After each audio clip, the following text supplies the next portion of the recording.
बोले श्यावर रामचंद्र की, धर्म की, अधर्म का, प्राणियों में, विश्व का।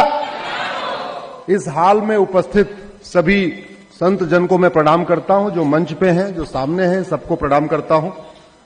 इसके अलावा और जितनी भी पुण्य आत्माएं हैं, सभी आत्माओं को मैं प्रणाम करता हूं। भगवान राम का मंदिर बनने जा रहा है, लेकिन अब उसके आगे क्या? मंदिर के आगे क्या? मेरा यह मानना है, भगवान राम का मंदिर तो एक शुरुआत है। अब लक्ष्य है राम राज्य की स्थापना। और राम राज्य का मतलब क्या? दैहिक दैविक भौतिक तापा राम राज नहीं कहूं व्यापा, सब नर करें परस्पर प्रीति, चलें स्वधर्म निरसुत नीति। अल्प मृत्यु नहीं कौनो पीरा, सब सुंदर सब विरोध शरीरा, नहीं दरिद्र को दुखी न दीना, नहीं को अभूत न लक्षण लीना। आगे आप लोग ज्यादा जानते हैं, मैं तो केवल दो बात कह के अपनी बात खत्म कर दूं। आएगा कैसे ये? कैसे आएगा राम राज्य? राम राज्य तब आएगा जब सबसे पहले धर्म और पंथ में अंतर समझना शुरू हो जाएगा। सबसे बड़ी समस्या है जो हमारी सरकारों ने धर्म को पंथ और पंथ को धर्म समझ लिया। धर्म का मतलब, धर्म तो एक ही है, उसमें ऑप्शन तो है नहीं। जब ऑप्शन है नहीं तो सरकारी कागज में, बर्थ सर्टिफिकेट में या जितने और भी कागज होते हैं, उसमें धर्म का कॉलम क्यों होता है? अंग्रेजी में रिलीजन का कॉलम होता है, ये बात तो समझ में आती है, लेकिन हिंदी में धर्म का कॉलम क्यों होता है? जब धर्म एक ही है, धर्म का कोई ऑप्शन नहीं है कि धर्म 3 है, 4 है, 5 है, फिर उसमें धर्म क्यों पूछा जाता है? वहां पंथ पूछना चाहिए, लेकिन धर्म पूछा जाता है। मेरा आप सबसे निवेदन है, इस विषय को आज मैं पहली बार आपके सामने रख रहा हूं, सभी संत समाज के सामने रख रहा हूं, इसको उठाइए।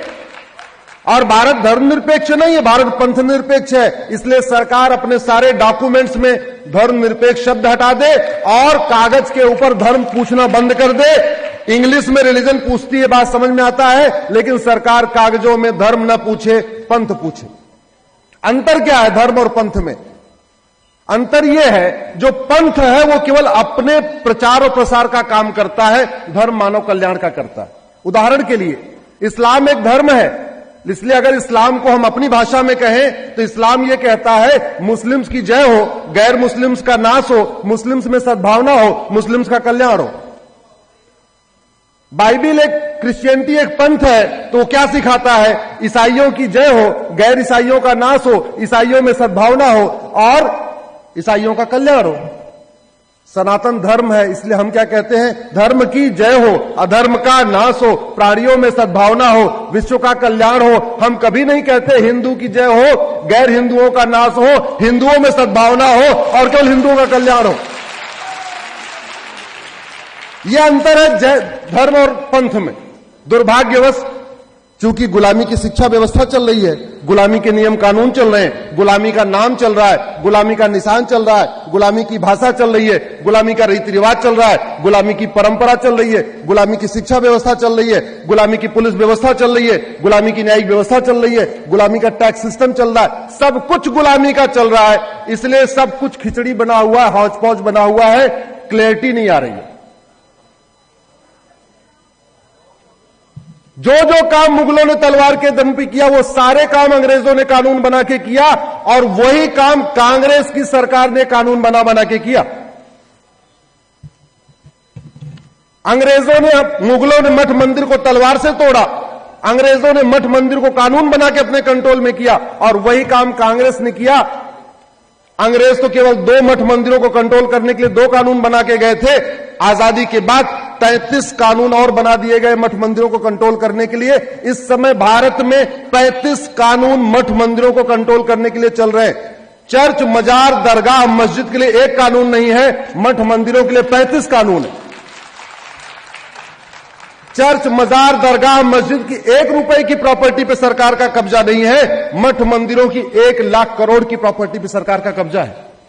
किसी एक राज्य में मठ मंदिर के लिए एक भी कानून नहीं, चर्च और मस्जिद के लिए, वहीं मठ मंदिरों के लिए 18 राज्यों में कानून बने हुए हैं। तो मैं इसलिए बार बार कहता हूं, डॉक्टर कितना ही अच्छा हो, जब तक दवा अच्छी नहीं होगी बीमारी ठीक नहीं होगी। ड्राइवर कितना ही अच्छा हो, जब तक गाड़ी अच्छी नहीं होगी ठीक तब तक यात्रा सुरक्षित नहीं होगी। मिस्त्री कितना ही अच्छा हो, जब तक सीमेंट बालू अच्छा नहीं होगा तब तक घर अच्छा नहीं बनेगा। ऐसे ही शासक कितना ही अच्छा हो, जब तक घटिया नियम कानून होता है तब तक राष्ट्र सुरक्षित नहीं होता है। इसलिए कानूनों को बदलना जरूरी है। और एक बात और, अगर डॉक्टर घटिया दवा दे तो वो मक्कारी किया, ड्राइवर ठीक से गाड़ी न चलाए तो गद्दारी किया, टीचर ठीक से न पढ़ाए वो हरामखोरी हुई। ऐसे जिन सरकारों ने घटिया कानून बनाया उन्होंने देश के साथ देशद्रोह किया कि नहीं, गद्दारी किया कि नहीं। कायदे से कांग्रेस की सरकार को जैसे ही नेहरू जी को मौका मिला उनको सारे अंग्रेजी कानून खत्म करना चाहिए था।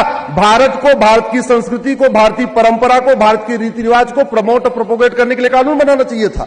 उन्होंने क्या किया, 1800 नेहरू जी ने 1854 में कानून बनाया जिसको ड्रग एक्ट कहते हैं, और जिन बीमारियों का इलाज चरक संहिता में लिखा है, सुश्रुत संहिता में लिखा है, माधवकर संहिता में लिखा है, भाव प्रकाश संहिता में लिखा है, पतंजलि के योग सूत्र में लिखा है, अगर उन बीमारियों के बारे में हमारे योगाचार्य कहें मैं इसका इलाज कराता हूं, उनको लीगल नोटिस आती है।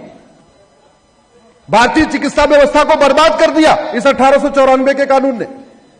अगले साल एक कानून बना 1855 में जिसको सिटीजनशिप एक्ट कहते हैं। उसका काम यह था, संविधान कहता है सिटीजनशिप एक्ट बनाओ नागरिकता देने के लिए, नागरिकता लेने के लिए। ऐसा घटिया कानून बनाया, आज तक सबको नागरिकता मिलती गई, घुसपैठियों को नागरिकता मिली, रोहिंग्या को मिली, बांग्लादेशियों को मिल रही है। किसी की नागरिकता गई क्या? जोर से बोलिए। किसी मक्कार की, किसी गद्दार की, किसी देशद्रोह की, किसी घुसपैठिए, किसी आतंकवादी की, किसी अलगाववादी की, किसी कट्टरपंथी की, किसी चरमपंथी की, किसी माओवादी की, किसी नक्सली की आज तक नागरिकता गई क्या? क्यों? क्योंकि कानून घटिया है। जोर से बोलिए, क्योंकि कानून घटिया है। 18 पूरा का पूरा आजादी का आंदोलन वंदे मातरम से हुआ। पूरे आजादी के आंदोलन में वंदे मातरम, भारत माता की जय का योगदान था। आजादी के आंदोलन में जनगण मन का कोई योगदान नहीं था। 1971 में इंदिरा जी ने कानून बनाया, नेशनल ऑनर एक्ट, जनगण मन के लिए प्रोटोकॉल बना दिया। 53 सेकंड में गाया जाएगा, ये म्यूजिक होगी, खड़ा होके गाया जाएगा, जो नहीं खड़ा हुआ उसको 3 साल सजा होगी, जनगण मन का अपमान किया तो 3 साल सजा होगी। लेकिन वंदे मातरम से इतनी नफरत थी गांधी परिवार को, उन्होंने नेशनल में वंदे मातरम का स्थान दिया ही नहीं। आज की डेट में वंदे मातरम का अपमान करिए, कोई अपराध नहीं है।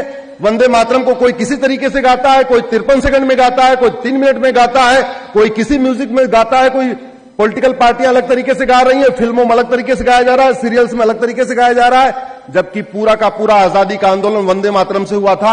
ये इसलिए मैं कहता हूं, अंग्रेजों ने 500 कानून बनाए भारत को लूटने और बांटने के लिए, कांग्रेस ने लगभग 50 कानून बनाए भारत को लूटने और बांटने के लिए। इसलिए कांग्रेस को जड़ से खत्म करना जरूरी है। जब तक कांग्रेस खत्म नहीं होगी तब तक जातिवाद खत्म नहीं होगा, जब तक कांग्रेस खत्म नहीं होगी भाषावाद खत्म नहीं होगा, जब तक कांग्रेस खत्म नहीं होगी माओवाद खत्म नहीं होगा, जब तक कांग्रेस खत्म नहीं होगी नक्सलवाद खत्म नहीं होगा, जब तक कांग्रेस खत्म नहीं होगी तब तक यहां से घुसपैठिए नहीं जाएंगे। जब तक कांग्रेस नहीं खत्म होगी तब तक अलगाववाद, आतंकवाद, कट्टरवाद, माओवाद, जातिवाद, भाषावाद, क्षेत्रवाद, इसको खत्म करना बहुत